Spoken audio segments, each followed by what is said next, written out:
Two foreskins walk into a bar. A serial novel by Chris Thompson.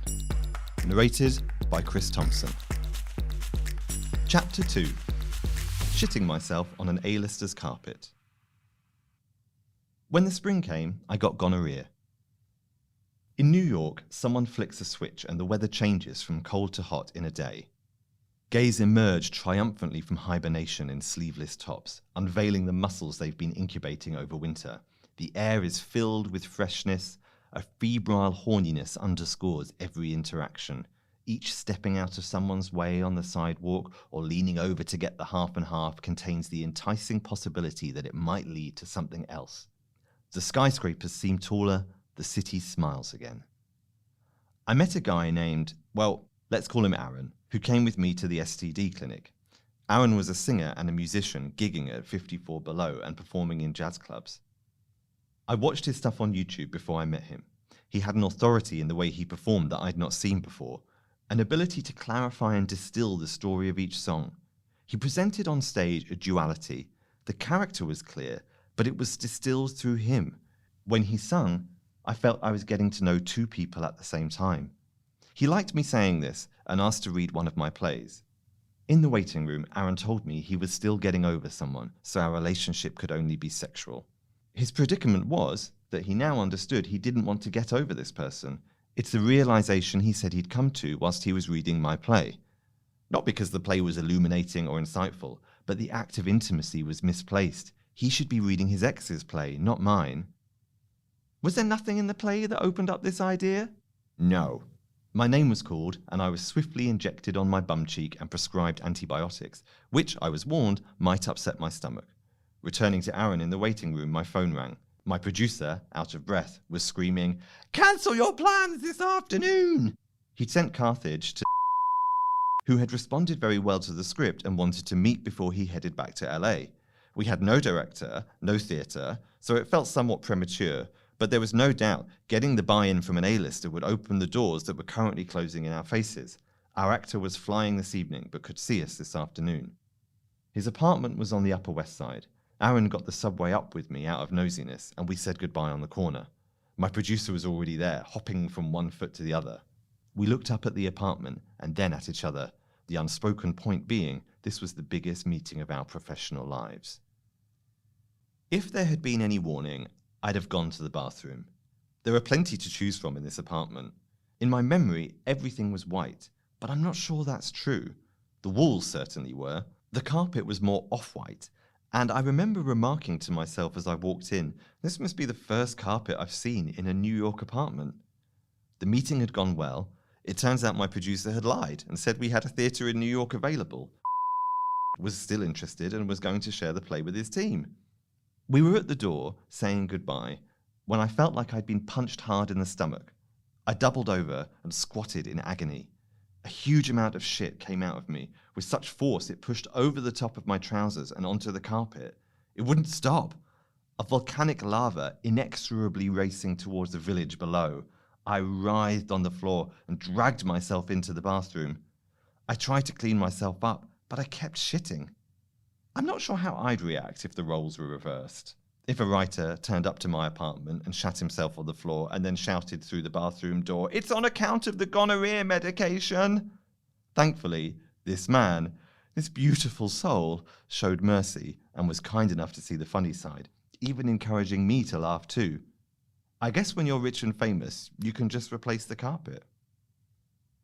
I threw my clothes in a bin on the sidewalk and got the subway in the jogging bottoms he gave me. When I made it back to my apartment in Prospect Park, my roommates were having a tantric sex party. Layla and Zuri were a pansexual, ethical, non-monogamous lesbian couple recently returned from aid work in Haiti. They had 2 cats named after spices and would always encourage me to join their happenings in some way.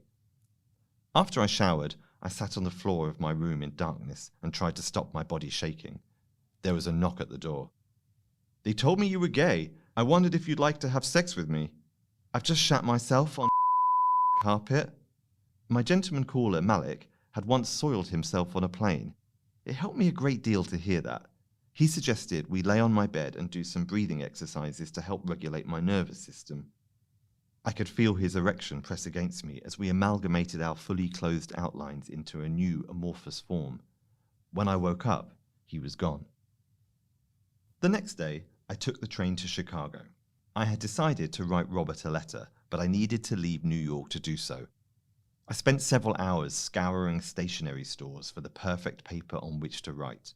Nothing was good enough. Not for my words, but for the recipient.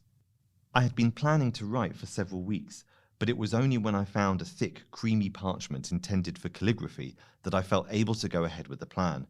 I don't know why I needed to go to Chicago to write it. Americans talk to you on trains. For uptight British people, this can be deeply unsettling, especially when you're facing down a 24-hour train ride. Once again, the hot guy eschewed me and found his seat near the doors, and I got Christine, the grandmother from Seattle. Because in America all work is noble, no one hesitates to ask you what you do for a living. Whereas in the UK, we might hesitate lest someone replies with a job we feel unworthy of conversation. Here, you may even have two jobs. It's a country with no safety net, so how you stay afloat can be spoken about with pride. Christine came out strong with the big guns. What do you do? Where are you from? Are you married? Do you have children? I think these questions have historically been harder for gays. They feel more intrusive. There's more at stake if you answer honestly. For all my talk about having processed my gay demons, I still absorbed it like a sponge, and had you squeezed me, I'd have drenched the floor with shame. But Christine broke me. In my mind, I said, listen lady, I'm British. You're going to get 24 hours of weather talk. But by Poughkeepsie, Christine had pulled it all out of me, my deepest secrets slurped out like an oyster. Robert, Lionel, the wheelie bins, work, children, the letter. I always assumed maternal grandma types were good mothers to their own children. But I sensed in Christine a distance, not purely physical, between her and her daughters. They both chose to live far from her, which is telling in itself. The evidence base tells us that children of narcissistic and borderline personality disorder parents often move long distances away, and I couldn't figure out if Christine was enjoying free-spirited twilight years or if her flightiness had come at a cost. Was she, as Bell Hooks would say, an intimate terrorist? I'd rented an apartment on the 25th floor overlooking Lake Michigan. In the bedroom was a writing table, or maybe it was for makeup, but I determined this was the sacred place I would write the letter. I'd already done a draft on my laptop, but the task ahead of me was to edit the text and transcribe it onto this parchment. That night, I went to a gay bar across the street from my apartment. It was on the second floor and could have been a converted office building from the 70s. I picked up a tall man in his 50s and took him back to my apartment. It was a silent so-so fuck. We both returned to the bar, and I picked up a younger guy, well, younger than me in any case. He was an actor auditioning for Steppenwolf. I couldn't stop talking about the letter. He asked to read it, and I said no. When we woke up the next morning, I gave him a blowjob, but I cried all the way through it because he wasn't the man I loved. I stirred again around lunchtime, by which time he'd left. On the dressing table, he had left me his acting resume and headshot. But Robert's letter had gone. Next time on Two Foreskins Walk Into a Bar. I'm looking for someone yearning to be daddy's little stud. I raced to the bathrooms and masturbated. Thanks for listening. If you're enjoying, please rate and review wherever you get your podcasts.